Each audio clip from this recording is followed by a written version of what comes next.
Puji Tuhan, Tuhan percayakan tadi. Shalom Bapak Ibu. Ya tadi puji Tuhan percayakan sama pertama buat Pak Aristo. Ulang tahun.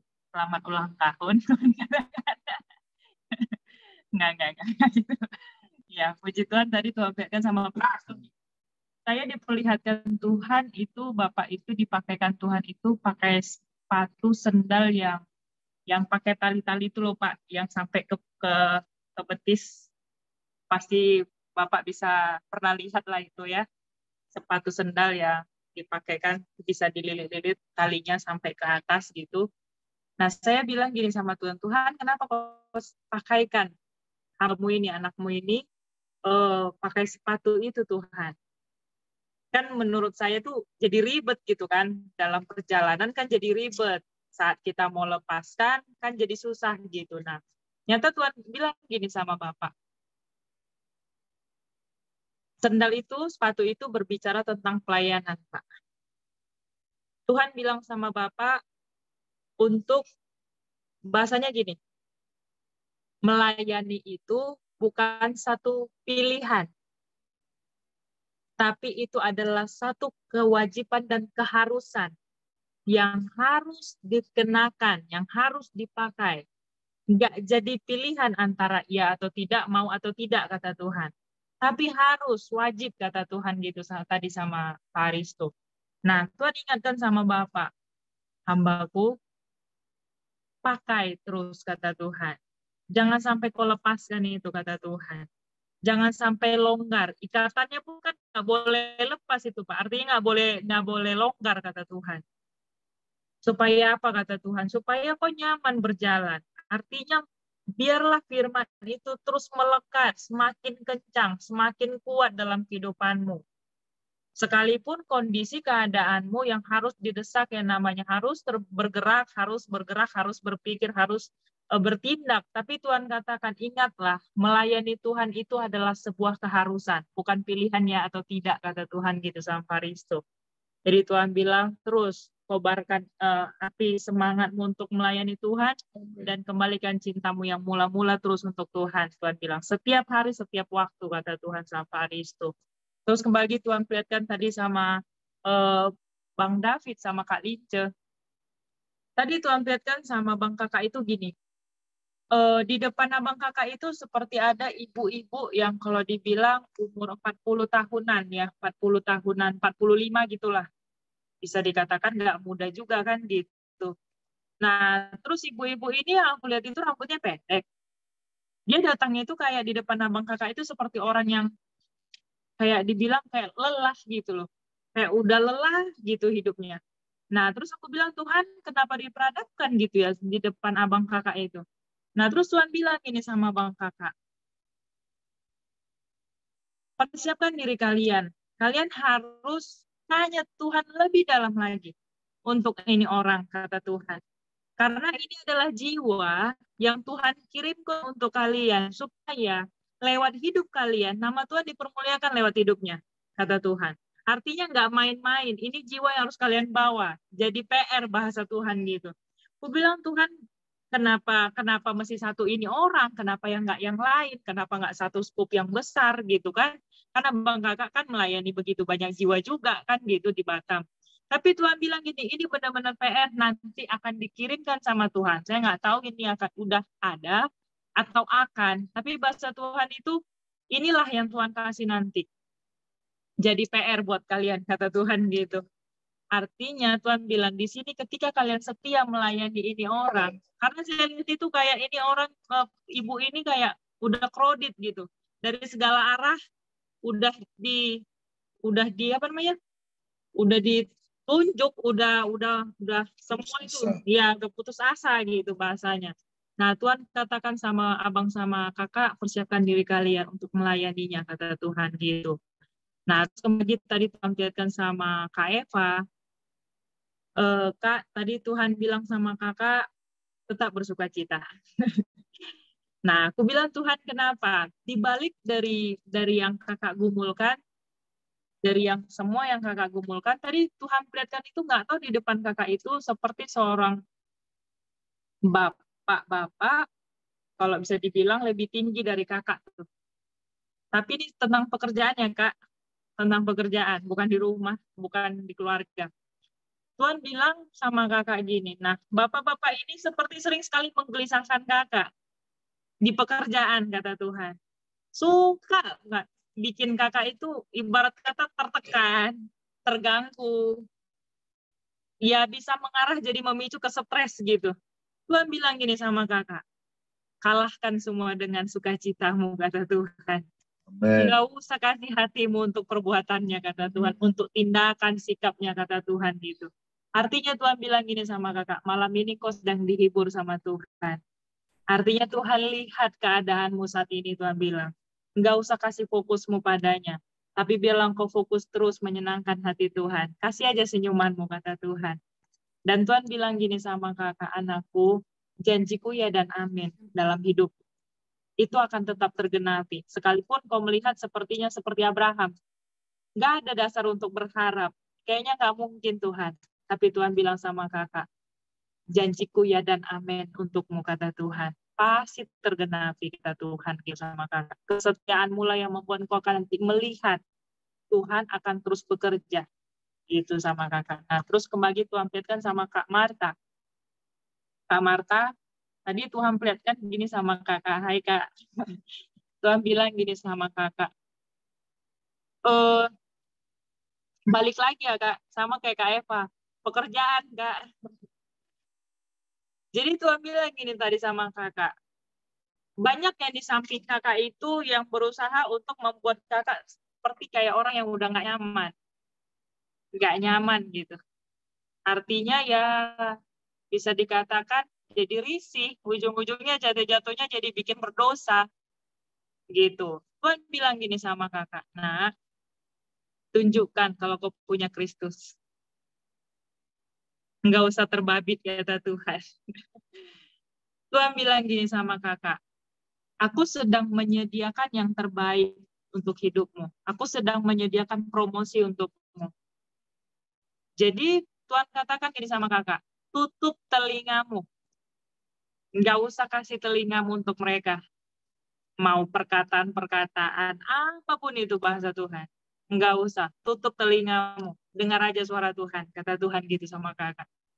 Itu yang Tuhan ingatkan tadi sama kakak. Karena Tuhan menyediakan promosi untukmu, Tuhan bilang. Ntar kalau udah dipromosikan, baru diem mereka semua gitu bahasa Tuhan. Artinya kamu Amin. ditaklukkan Tuhan kan gitu. Nah, terus kembali tadi Tuhan perlihatkan sama buat semua ini ya, apa namanya, Kairos ya. Tadi Tuhan perlihatkan juga gini sama buat Kairos. Saya diperlihatkan Tuhan itu kayak ada tanah kayak bisa dikatakan ada benih yang jatuh di dalam itu gitu. Saat Tuhan perlihatkan ada benih-benih itu, ternyata Tuhan perlihatkan itu benih-benihnya tuh hitam-hitam gitu. Bilang Tuhan itu benih-benih dan itu mulai muncul, mulai kelihatan kayak kalau benih itu kan kayak seperti ada pucuknya keluar gitu ya, tunasnya keluar gitu. Nah, tapi benih itu hitam. Aku bilang Tuhan ini apa? Tuhan bilang gini, ini adalah benih yang tanpa kita sadari itu tumbuh keluar gitu. Tumbuh keluar dan tanpa kita sadari itu kita biarkan terus tumbuh dalam hidup kita. Nah, aku bilang Tuhan ini apa? Tuhan bilang gini sama kita, koreksi pribadi kalian di hadapan Tuhan. Harus ada yang namanya mengampuni, mengasihi, punya hati yang mau dibentuk, kata Tuhan. Dan banyak hal kata Tuhan gitu sama kita yang tanpa kita sadari, benih-benih yang kita apa namanya itu ya, kita nggak sadari itu kita biarkan aja tumbuh terus gitu. Dan hari ini Tuhan bilang, biarlah firman Tuhan itu menghanguskan semuanya. Dan kita menjadi ciptaan yang baru, Tuhan bilang sama kita semuanya. Terus tadi Tuhan ingatkan sama Bu Christine. Bu Christine, ya dengar lah ya Bu. Oh ya, soalnya kameranya nggak kelihatan. Ya. Bu, kata Tuhan gini sama Ibu. banyak kau berdoa buat anakmu yang di Jerman, kata Tuhan. Iya. Siapa namanya, Bu? Dia. Si Dia, ya, si Dia. Nah, Tuhan katakan gini, aku bilang, Tuhan kenapa? Tuhan bilang, banyak kau berdoa. Karena aku lihat kayak susah hatinya. Entah mungkin menghadapi ya proses di sana, entah sekolah, entah apalah, entah pekerjaan yang aku nggak tahu gitu. Tapi Tuhan bilang gini sama Ibu, banyak berdoa buat dia. Supaya Tuhan berikan kekuatan buat dia. Dan kemampuan untuk melewatinya, kata Tuhan. Ya namanya nggak ada saudara, nggak ada keluarga di sana kan. Gitu. Jadi Tuhan bilang banyak langkah berdoa. Terus Tuhan bilang sama Ibu kabar baiknya, Tuhan jamah tubuh Vina, kata Tuhan. Amin. Tuhan bilang sama Ibu ada percepatan waktunya Tuhan. Nggak tahu tadi Tuhan ingatkan itu seperti kayak angka 6. Tuhan bilang gini, aku tanya Tuhan, angka 6 ini apa Tuhan? Tuhan bilang, angka 6 itu adalah di mana Tuhan menyembuhkannya. Amin. Terus aku tanya, Tuhan 6 apa ini Tuhan? 6 hari kah? 6 apa Tuhan? Tuhan bilang 6 bulan ke depan. Kau akan dengarkan kabar baik, pemulihan akan terjadi atas anakmu. Pina, kata Tuhan. Amin. Terus,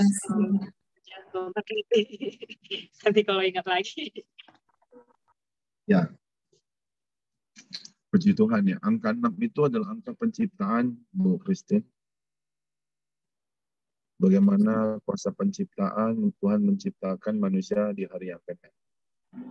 Aristo disuruh melayani Tuhan. Kak Prata sama Kak Eva tentang pekerjaan. Kak Lince sama Bang David, seorang perempuan ya, mungkin udah ada kali ya. Mungkin udah ada bayangan kali Bang David, Kak Lince ya. Seminggu ini banyak juga yang kami layanin rata-rata perempuan. Perempuan. Ada sih satu kemarin memang yang dia udah depresi banget sama suaminya. Mungkin itu kali ya. Iya. Tapi nanti coba nanti kalau didoakan, pesannya tadi pasti ada clue-nya. Ada pesan perkataan Tuhan yang inti yang harus disampaikan. Karena ketika Yesus bertemu dengan perempuan Samaria, cuma ngomong satu kalimat aja langsung pulih kok. Mana suamimu? Katanya. Ya kan? Saya percaya penyataan Tuhan, penglihatan wahyu ini sama seperti bensin. Ketika disulut ke api, maka menyala besar. Kak Eva mungkin udah dapat bayangan juga tentang seorang laki-laki ya Kak. Udah mungkin ya, udah dapat gambaran ya. Nah, biarlah kakak tetap bergembira ya Kak. Ingat senjata kita terakhir. Kalau sudah nggak bisa itu tertawa, sukacita berarti udah gawat itu. Berarti sudah langsung lari ke Tuhan untuk. Berarti udah nggak bisa kepegang lagi dah. Ya. Baik. Saya ingin mau menyampaikan benih hitam tadi tentang benih mengampuni, punya hati yang mau dibentuk. Benih hitam itu bicara tentang marah, dendam, kecewa. Kita minta supaya firman Tuhan yang menghanguskan, mencabut sampai ke akar-akar. Saya cuma mau menambahkan sedikit dari yang Pak Gabe sampaikan. Tadi Pak Gabe menegaskan kepada kita tentang bagaimana Simpson, arogannya. Tetapi saya coba untuk mempertajam saja. Karena dua tokoh yang disampaikan tadi, mereka sama-sama orang yang didatangi malaikat dan dipenuhi oleh roh Tuhan. Kalau Daud tidak didatangi malaikat, tetapi dia didatangi nabi. Tetapi yang saya mau sampaikan adalah bagaimana roh Tuhan berkuasa atas mereka. Teman-teman, Bapak Ibu, Saudara yang terkasih, ini yang saya mau beritahukan kepada teman-teman Kairos. Ketika manusia diciptakan, Tuhan juga menghembuskan nafasnya. Ada roh Tuhan. Dan yang pertama, Tuhan memberi sebuah penegasan bahwa manusia yang dia ciptakan itu yang pertama adalah segambar. Lalu yang kedua berkuasa. Tuhan memberi mandat kepada manusia untuk berkuasa atas bumi ini. Atas menentukan nama-nama binatang. Tetapi manusia memiliki sebuah keinginan atau kecenderungan hati. Atau lebih tepat kehendak. Dan Yesus Kristus memberikan kita sebuah teladan. bahwa Yesus Kristus ketika di Getsemani berkata, bukan kehendakku yang jadi, tetapi kehendakmu yang jadi. Saya mau beritahukan kepada teman-teman Kairos, apa yang dialami oleh Simpson itu bukan serta-merta langsung begitu. Ketika Simpson, ibunya Manoah, didatangi oleh malaikat Tuhan, ada dosa awal yang belum ditanggulangi. Saya percaya mungkin banyak di antara kita mungkin berkata, Tuhan kok salah ya? Kenapa ujungnya manusia kok jatuh ya? Tuhan tidak pernah salah memilih.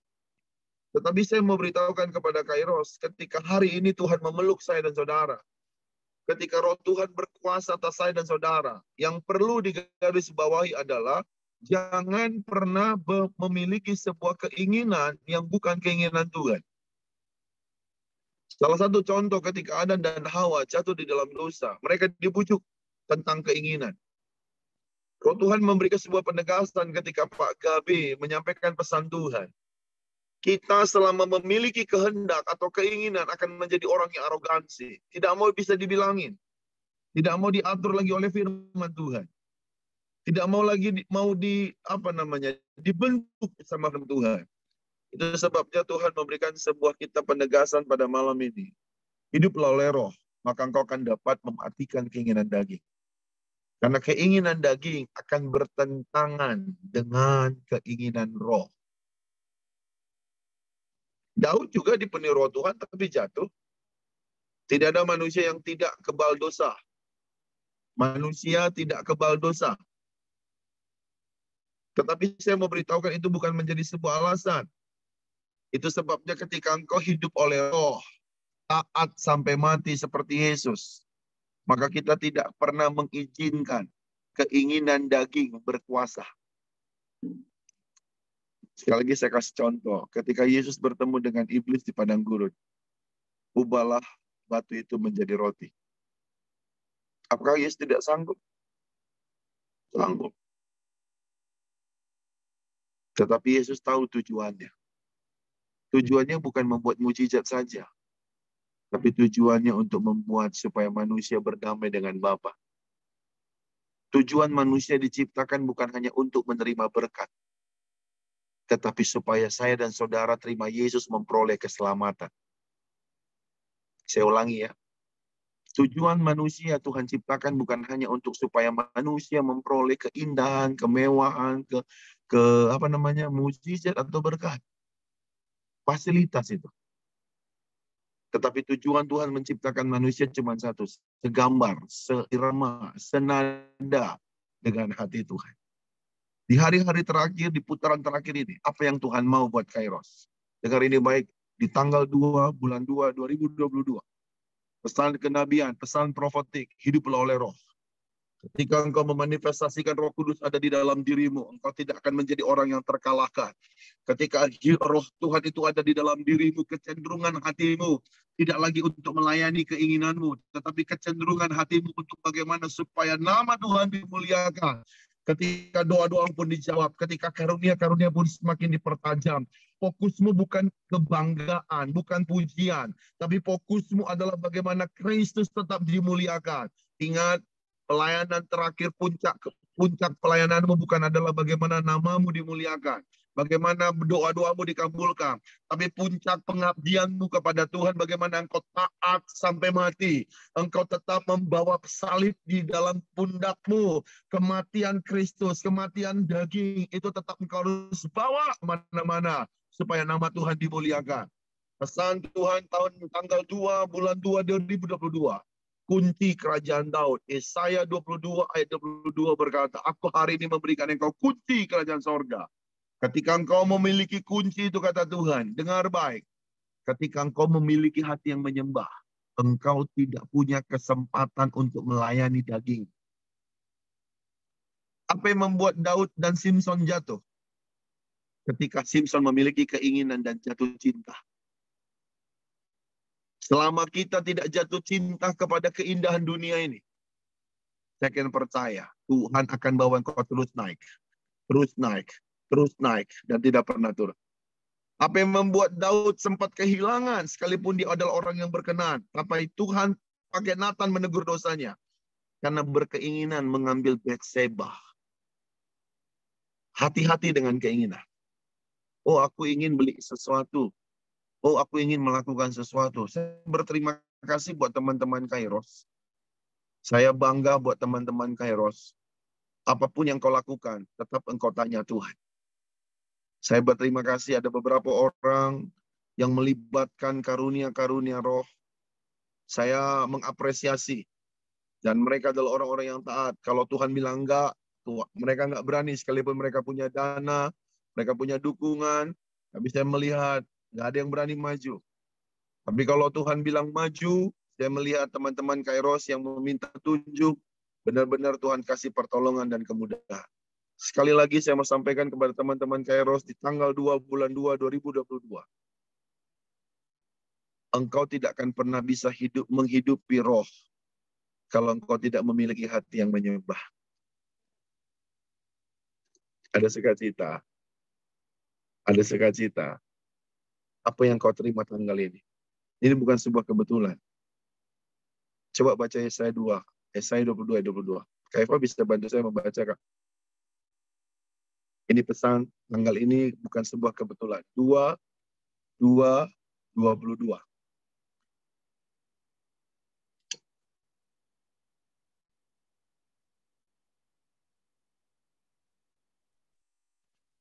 Aku akan, Yesaya 22 ayat 22.